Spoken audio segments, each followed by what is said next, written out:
speak about why and about how we share the land cover and land use data in the HLandData project. And I will start with land use and land cover. As we heard, they are very interdisciplinary fields that touch very different, several other thematic fields as well. So we have thematic fields that are of high interest for us at the moment are, for example, urbanization, cities, megacities, growing cities, urban growth, environmental issues like environmental assessment, environmental protection, transportation, agriculture, there's industry, there is of course energy supply. All these different themes and are on the one hand affected by the land use and also of course do affect the land use and the land cover. So in order to manage the land, planning as a public-driven interest aims to strengthen the quality of life, aims to strengthen sustainability, resilience in cities and regions, aims to reduce, on the other hand, stress, aims to reduce waste of resources and also inequalities. And in this case, for planning or for the management of the land use, there is always one key question. And this is how and where can we get new data and information from? And this is also the question why we are here today, because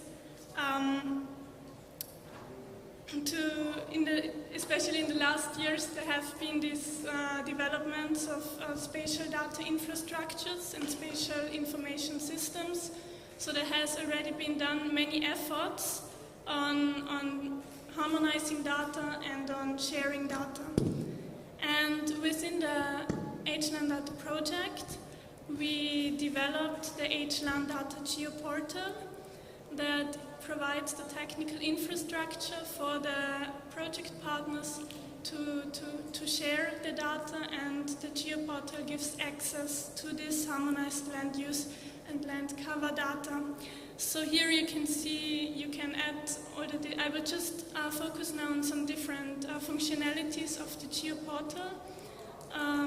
You can choose different layers from different partners of the project, but in addition you can also add a new server, so you can also add new data providers.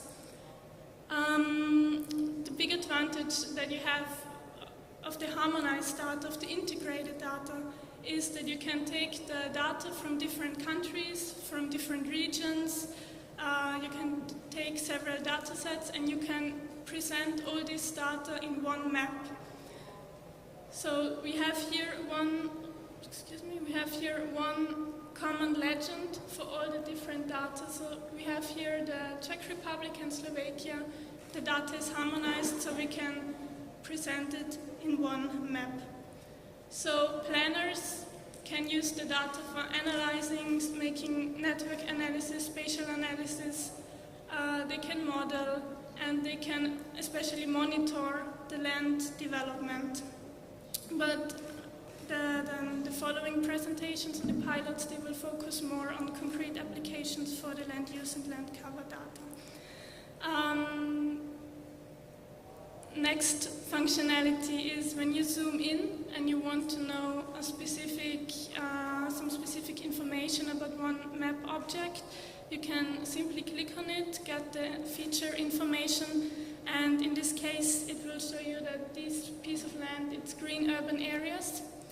And when you continue and you want to see where exactly is it, you can, for example, set the layer properties, and you can set the transparency of the layer so that the layer under it gets visible. And in this case, it shows you then again it shows you the labeling, it gives you the names of the city, of the streets, and so on. Further, if you have created a map like this, like one map with one legend, you can also publish it and share the information with others. You can do it when you simply embed the HTML link into another website. So this link will lead you then to this map that is on the GeoPortal. Some technical facts also about the GeoPortal. So it is based on open source technology and software. It uses GeoServer, GeoNetwork for the metadata, open layers for the user interface, and it provides the data and information as OGC web services. Finally, because we have a lot of data, it is easier to search for it, and the data is only as good as its metadata. So we also have the metadata catalog, where you can simply type in a keyword like Navarra, and it will give you all the data layers on Navarra. Also included are the Inspire search options, where you can search for specific, either for data or services and so on.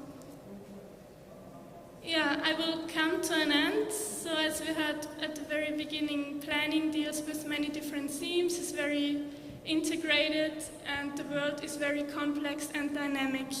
And we show it with this example of a very complex roundabout, a very complex transportation infrastructure. And to summarize again, the data infrastructures are for us a supportive tool for planning, as it provides a lot of new important data and information for the planning process, and it tries therefore to help to better understand the spatial conditions and to be able to steer the spatial development in the future.